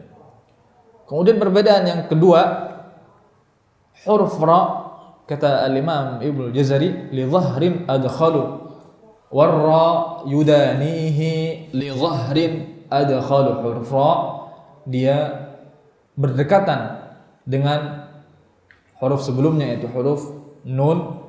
Hanya saja dia apa? Li dhahrin adkhalu. Dhahar di sini maksudnya dhahrul lisan. Dhahar itu artinya punggung, permukaan bagian atas lidah, ya. Ini namanya dhahar, ya. Paham ya? Ini dhahrul lisan. Tadi ada tepi. Nah, sekarang ada punggung lidah. Yang punggung tadi ada aqsa, ada wasat, ada taraf, ya. Nah, sekarang huruf ra dia dari ujung lidah. Tapi apa? Li dhahrin adkhalu. Makhrajnya lebih masuk kepada punggung lidah. Jadi selain ujung lidah juga sedikit dari punggung lidah. Jadi perhatikan baik-baik perbedaannya.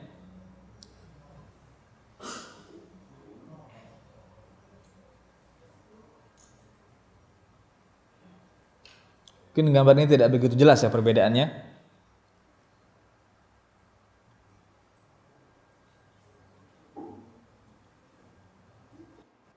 Perbedaan yang paling jelas ada di bagian tengah lidah. Perhatikan. Nah, huruf ra di sini ada cekungannya nih, ada cekungan. Huruf lam, huruf nun tidak ada. Ya, ini perbedaan yang nampak. Namun sebenarnya cekungan ini timbul karena tadi dhahrul lisan tadi. Jadi dhahrul lisan itu dia punggung lidah. Ya, saat mengucapkan huruf ra dia menyentuh juga ke ujung langit-langit. Begini posisinya, ya. Begini ya. Kalau tadi huruf nun begini saja, ujung langit begini saja. Ya, misalkan ruas pertama jari kita ini kita ibaratkan sebagai gigi sri, ya. Jadi kalau huruf nun dari ujungnya saja, ujung dengan ujung lidah dengan ujung langit atau gusi. Kalau huruf ra li dhahrin adkhalu begini. Perhatikan ya. Jadi ada punggung lidah yang dia juga masuk atau mengeluarkan huruf ra. Difahami perbedaannya? Ini makna dari ibarah Al-Imam Ibnu Jazari li dhahrin adkhalu. Coba semuanya ra. Nah, di bahasa kita ada juga huruf r, ra. Tapi dalam bahasa kita huruf ra-nya bukan dari ujung langit-langit tapi dari tengah. Ra. Dari tengah, dari sini. Dalam bahasa kita ya, ini salah. Kalau baca Al-Qur'an jangan seperti itu, jangan disamakan. Bahasa Arab huruf ra yang ada dalam bahasa Al-Qur'an dia dari ujung langit disertai dengan punggung lidah, sedikit dari punggung lidah. Ya, coba semuanya. Ra, ar, ra, ar, ra, ru. Jadi, ya. Mudah insyaallah ya. Mudah atau susah? Ra, coba sekali lagi. Ra, ar. Nah. Ini ada celah kecil di tengah, nanti insyaallah kita jelaskan. Ada sifat inhiraf. Dan huruf ra dia juga seperti lam tadi, kadang tebal kadang tipis. Nah, huruf ra ditipiskan ketika dia kasrah ya. Yang paling utama, kaidah utamanya ditipiskan ketika kasrah. Ri. Apa perbedaannya ketika kasrah atau ketika tebal dan tipis? Perhatikan. Ketika tebal pangkal lidahnya naik. Sebagian huruf lam tadi. Ya, ini huruf lam yang tebal, perhatikan pangkal lidahnya naik. Di sini enggak, yang tipis enggak. Begitu pula huruf lam, huruf ra. Ya.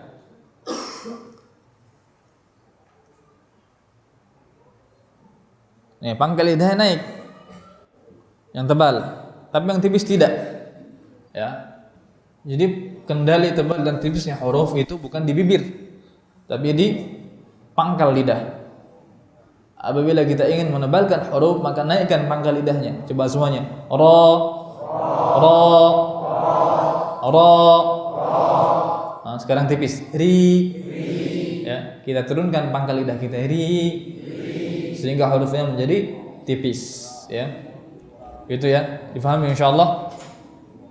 Jadi sekali lagi, huruf ra di mana makhrajnya? Ujung lidah disertai sedikit dari punggung lidah, ya, bertemu dengan ujung langit-langit atau gusi. Jadi ujung langit itu bisa juga disebut dengan gusi. Nah, jadi daerah atau daging yang ada di sekitar gigi atau dekat dengan gigi itu juga biasa disebut dengan gusi. Ya. Nah, al-lithah dalam bahasa Arab. Faham insyaallah huruf ra? Coba sekali lagi. Ar, ra. Ya. Mudah insyaallah. Kalau latihan mudah. Kalau enggak ya susah. Jadi harus latihan. Makhraj selanjutnya makhraj yang berapa? Ke-12. Cukup insyaallah waktunya sampai makharijul huruf. Yang ke-12 ada huruf ta, dal dan ta. Ini makhrajnya sama. 3 huruf ini makhrajnya sama. Masih di ujung lidah. Tapi ujung lidah bertemu dengan apa? Ujung lidah bertemu dengan pangkal gigi seri atas. Nah, kalau tadi ujung lidah dengan gigi seri atau ujung lidah dengan gusi. Yang makhraj sebelumnya tadi, huruf ra tadi ujung lidah dengan gusi, dengan ujung langit-langit. Nah, sekarang kita turun ke bawah. Kita turun ke lidah kita ke bawah. Ujung lidah dengan pangkal gigi seri. Tadi belum menyentuh gigi. Ini kan huruf sebelumnya, ya huruf ra ini belum menyentuh gigi. Adapun huruf ta, dal dan ta sudah menyentuh gigi. Ya. Nah, jadi makhrajnya dia lebih ke bawah lagi. Coba semuanya. At, at. Ya, ketiganya keluar dari makhraj yang sama, keluar dari tempat yang sama, dari dua sisi yang sama. Namun yang membedakan adalah sifatnya. Ya. Huruf ta tebal, ta, coba semuanya, ta. Bahkan dia adalah huruf yang paling tebal di antara huruf-huruf hijaiyah lainnya. Ta semuanya, ta. Ato, ta. Dari mana keluarnya? Ujung lidah dan pangkal. Apa artinya pangkal? Pangkal itu maksudnya permulaan, ya. Pangkal pohon maksudnya permulaan pohon. Pangkal sungai maksudnya permulaan sungai, yaitu di sini permulaan gigi seri, ya. Faham insyaallah ya? Nah, ini makhraj yang keberapa? Ke-12. Ada 3 huruf, ta, dal dan ta. Makhrajnya sama. Ujung lidah dengan pangkal gigi seri atas. Coba semuanya sekali lagi. Ato, to. Ya. Seringnya salah kita mengucapnya bagaimana? Kesalahan yang sering kita dapatkan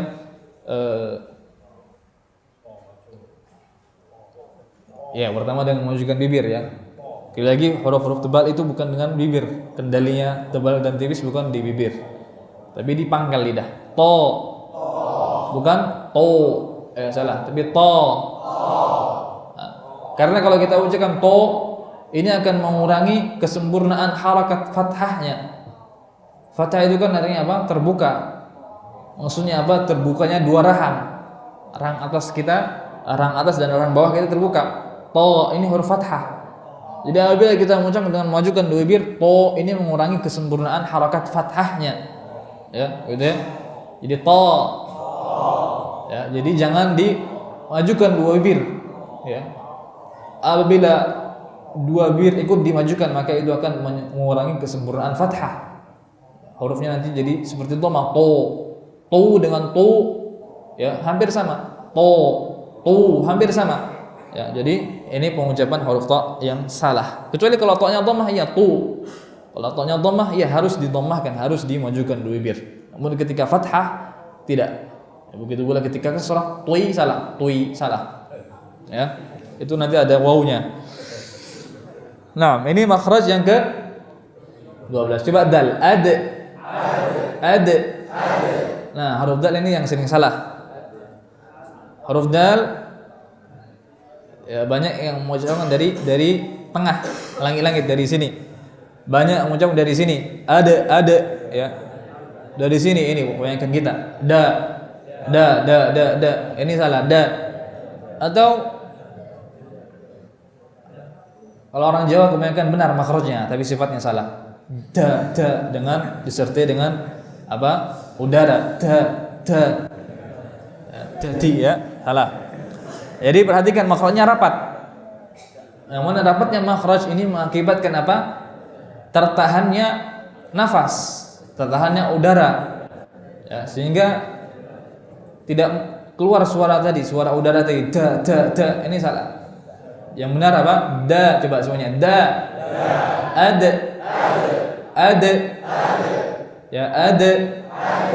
Naam. Ya. Difahami insyaallah ya. Itu kesalahan kita adalah banyak dari kita mengucapkan dari tengah lidah atau makhraj yang sudah benar dari pangkal tenggorok, pangkal gigi seri, ujung lidah dan pangkal gigi seri atas, namun dengan disertai nafas. Itu kesalahan yang kita juga banyak terjatuh ke dalamnya. Da ya salah. Da, coba semuanya sekali lagi. Da. Ada. Nah, huruf ta juga sama makhrajnya. Ta. Nah, ini mudah insyaallah ya. Ta. Mungkin orang-orang timur ya mengucapkan ta dengan ta dari bagian tengah langit-langit. Ta, ti. Nah, ini salah. Ta salah ya. Jadi makhrajnya dari ujung lidah bertemu dengan apa? Pangkal gigi seri atas. Huruf ta, dal dan ta tempat keluarnya adalah ujung lidah dan pangkal gigi seri atas. Ya, masya Allah yang mencatat, masya Allah. Semoga barakah ilmunya dan semoga dimudahkan untuk mempraktekkan yang mencatat. Yang enggak juga insya Allah semoga. Nah, tapi yang mencatat insya Allah lebih barakah.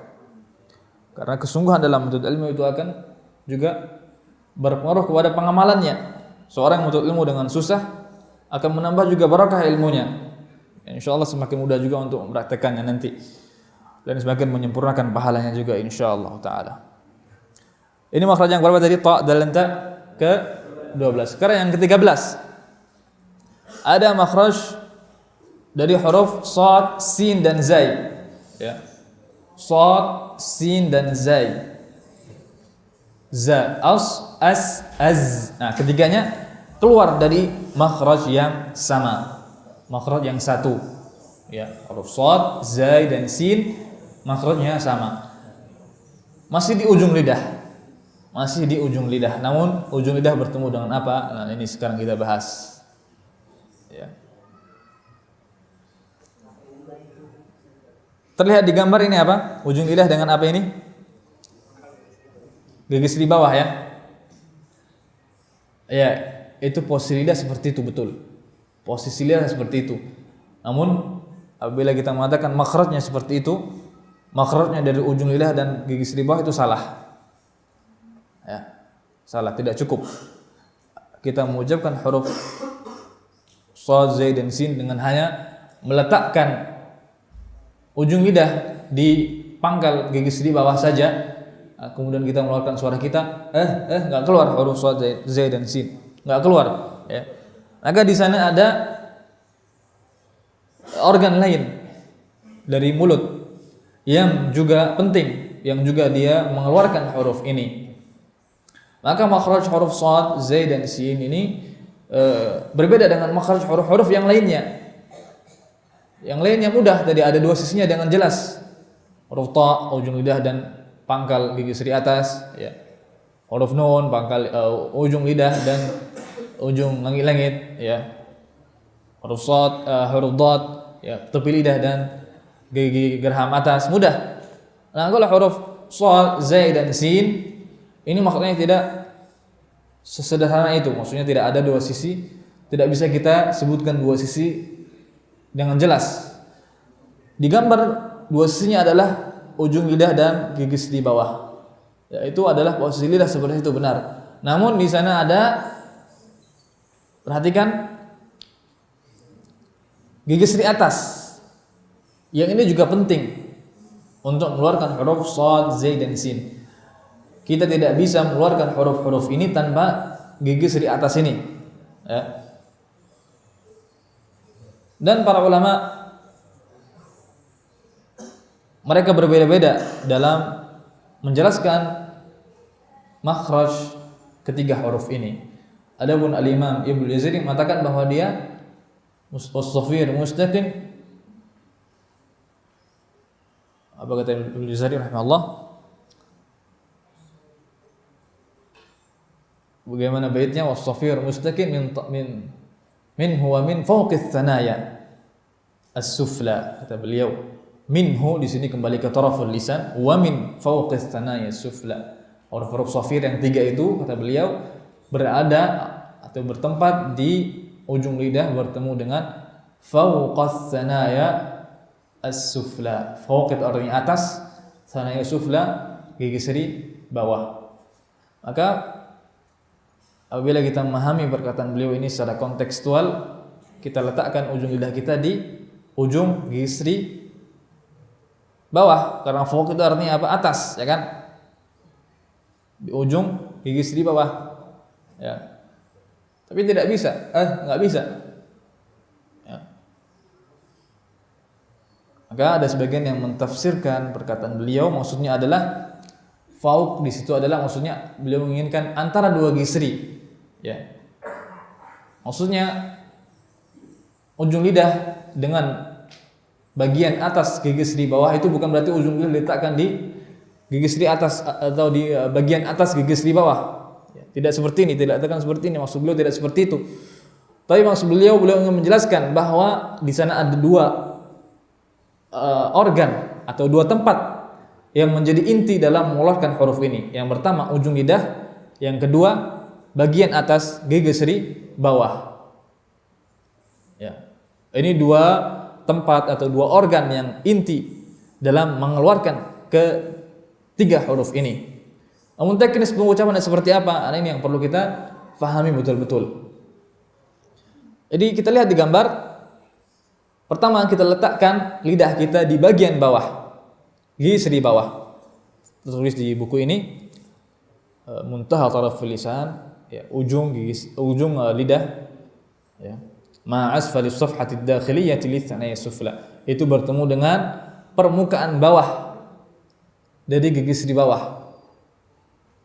Permukaan atau bertemu dengan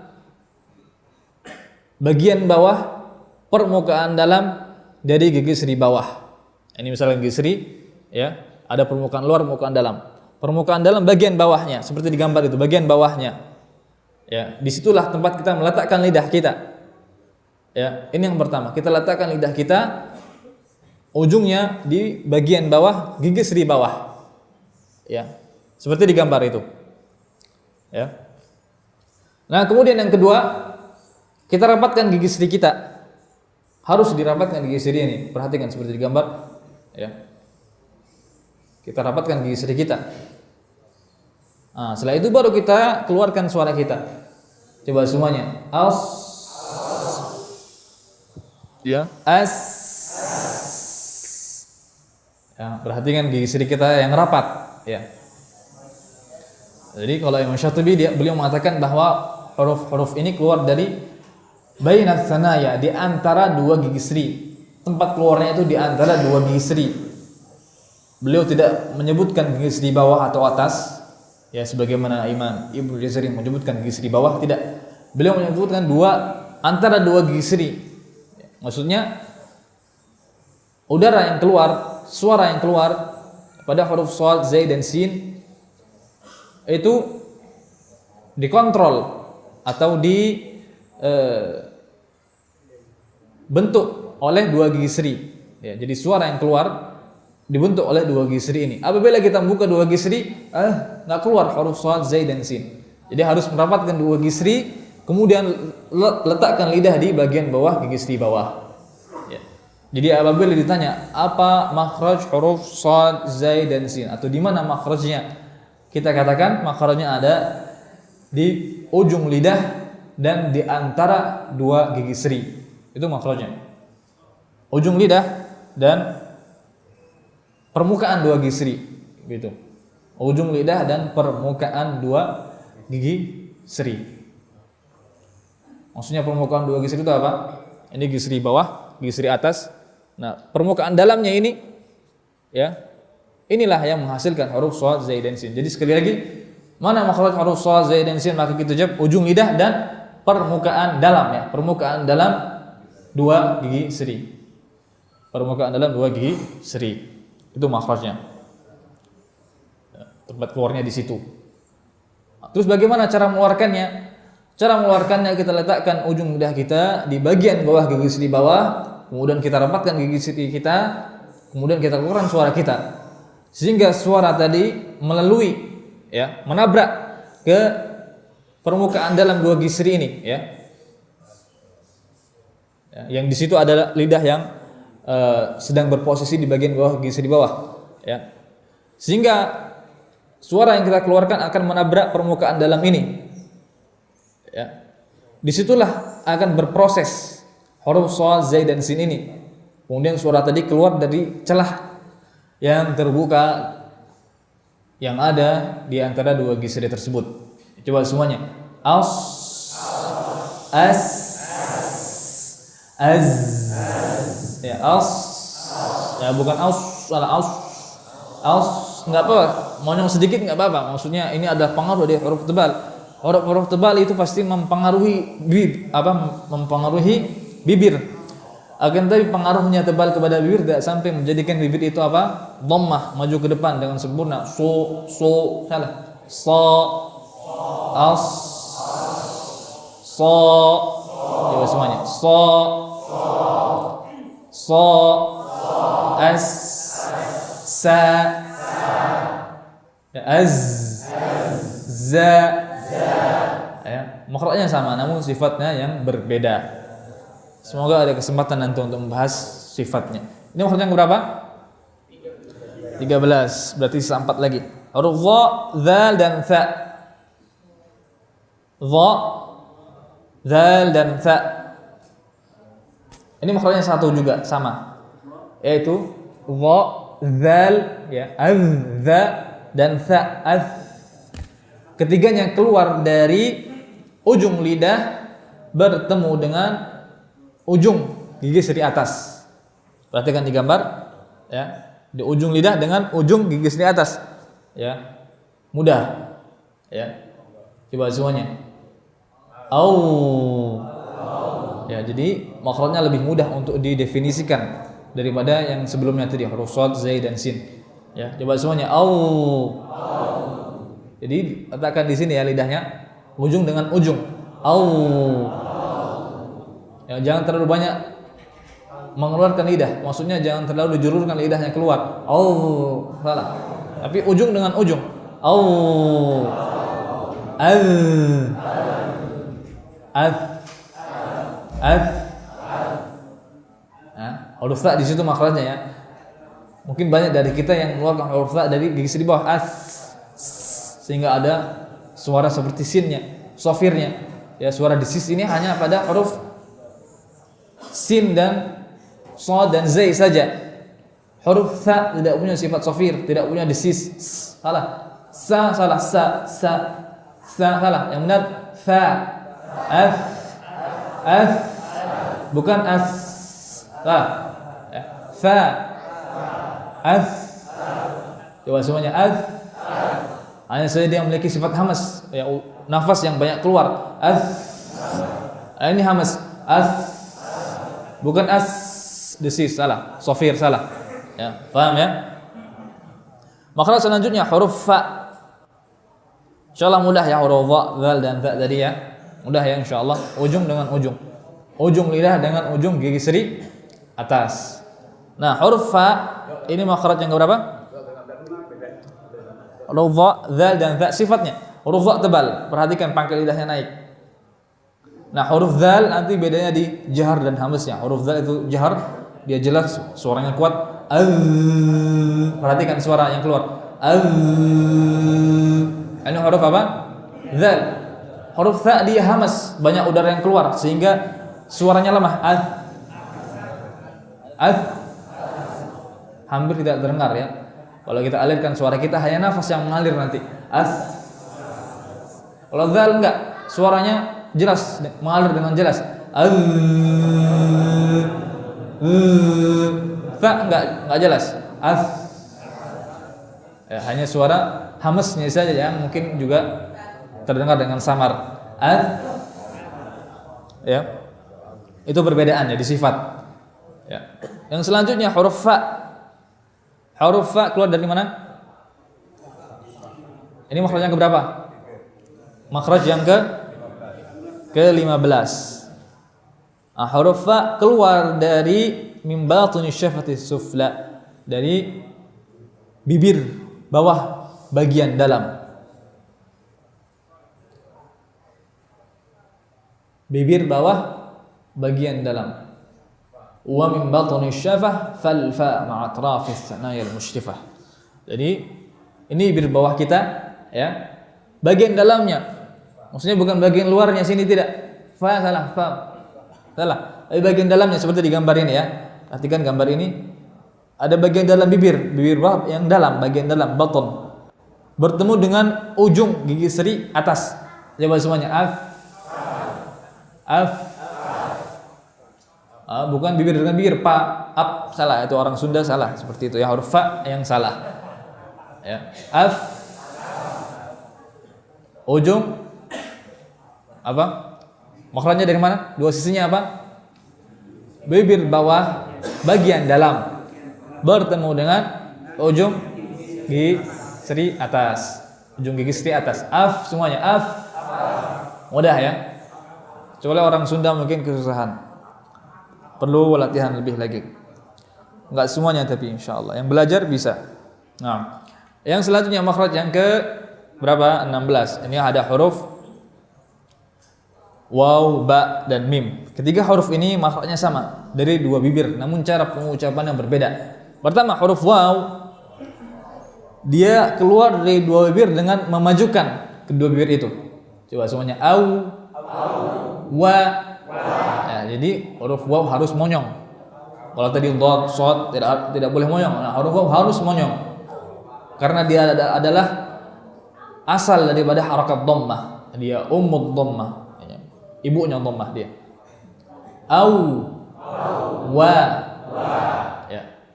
Lakum dinukum waliyadin. Coba semuanya. Lakum dinukum waliyadin. Jadi ketika pengucapan huruf harus monyong, harus maju kedua bibir. Ya, harus melingkar, ya. Jadi pengucapan huruf waw itu dengan melingkarkan kedua bibir. Au, wa, tidak boleh ucapkan dinukum ba, coba dinukum wa. Ya, di sini karena makhrajnya sama, bibir dengan bibir, kadang terjadi gunnah, idgham. Ya, perleburan kedua huruf ini, ya, ini salah. Jadi huruf waw harus dhammahkan, maksudnya dilingkarkan kedua bibir. Adapun huruf ba dengan ditempelkan kedua bibir. Tempelkan dengan keras dan rapat. Disertai dengan sifat jahar. Ya. Mudah ya insyaallah. Tapi banyak dari kita tidak mantap mengucapkan huruf ba ini, tidak mantap. Huruf ba harus dirapatkan dengan sempurna dan dijelaskan suaranya. Ba, bukan ba salah. Ya. Adapun huruf mim sama dengan huruf ba dengan dirapatkan, namun tidak tidak memiliki sifat yang seperti huruf ba tadi. Ya. Huruf syiddah, kalau ba tadi syiddah. Adapun huruf mim dia bainiyah. Nanti kita baca di sifatul huruf. Maksudnya huruf ba dia lebih besar, makhrajnya lebih kuat. Huruf mim tidak namun disertai dengan khayshum, disertai dengan udara yang mengalir dari rongga hidung. Khayshum itu artinya rongga hidung. Ya. Dia seperti nun tadi, punya dua bagian makhrajnya, ya. Makhrajnya ada dua, dari di mulut dan di hidung. Bila kita tutup hidung kita, tidak keluar huruf mim. Ya. Jadi gunnah ini selalu menyertai huruf mim dan nun kapanpun, dimanapun. Ya. Namun kadarnya berbeda. Ada 4 tingkatan. Yang pertama ketika berharokat, ini kadar yang paling lemah. Ma. Yang kedua ketika sukun, an'amta. lebih jelas daripada yang pertama tadi.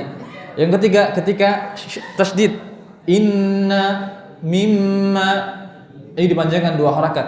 Yang keempat ketika ikhfa, yauma hum barizun,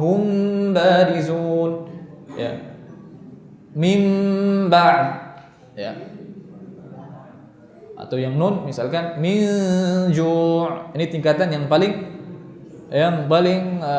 besar atau paling banyak kadar gunnahnya. Makhraj yang ke-17 yang terakhir itu ada gunnah, ya. Jadi beliau Ibnu Jazir rahimahullah dan juga para ahli tajwid yang lainnya menutup pembahasan makharijul huruf dengan gunnah. Tapi apakah gunnah itu huruf? Ini pertanyaan. Apakah gunnah itu huruf seperti ba, wa, ma tadi? Apakah ada huruf gunnah? Ada enggak huruf gunnah? Apabila ini maksud adalah huruf yang berdiri dengan sendirinya, huruf yang mustaqil, maka tidak. Namun huruf gunnah ini adalah merupakan bagian dari huruf nun dan mim. Di mana ada gunnah, di situ ada nun dan mim. Ya. Di mana ada nun dan mim, di situ ada gunnah. Gunnah dan mim juga nun adalah 2 unsur atau bagian yang tidak akan terpisahkan. Jadi gunnah ini merupakan bagian dari huruf nun dan mim. Ya. Tapi dia bukan huruf yang berdiri sendiri. Dia huruf, namun dia adalah merupakan bagian daripada nun dan mim. Ibnu Jazari di sini mengkhususkan penyebutan gunnah ini ya bukan untuk menjelaskan bahwa dia adalah huruf yang mustaqil, tidak. Tapi di sini belum ingin menjelaskan hakikat daripada gunnah itu apa. Ya, yang dia adalah huruf tapi merupakan huruf yang tidak berdiri sendiri, namun dia adalah bagian dari huruf nun dan mim. Yang dia makhrajnya ada di khayshum. Khayshum itu apa? Rongga hidung. Nah, di hidung kita ini ada rongga, maksudnya ada jalan udara untuk kita bernafas, ya kan? Kita bernafas lewat rongga. Nah, disitulah tempat keluarnya apa? Gunnah. Ya, jadi kita alirkan nafas kita di hidung disertai dengan suara. Coba semuanya. Contoh ayatnya mimma wa amma. Ya. Insyaallah semua kita bisa. Gunnah ini tidak susah, huruf yang paling mudah huruf gunnah, ya. Nah, gunnah makhrajnya dari khayshum. Jadi tepat 17 makhraj sudah kita bahas. Insyaallah kita lanjutkan setelah istirahat sebentar insyaallah. Sallallahu wasallam ala nabiyyina Muhammadin wa ala alihi wa ashabihi ajma'in. Wassalamualaikum warahmatullahi wabarakatuh.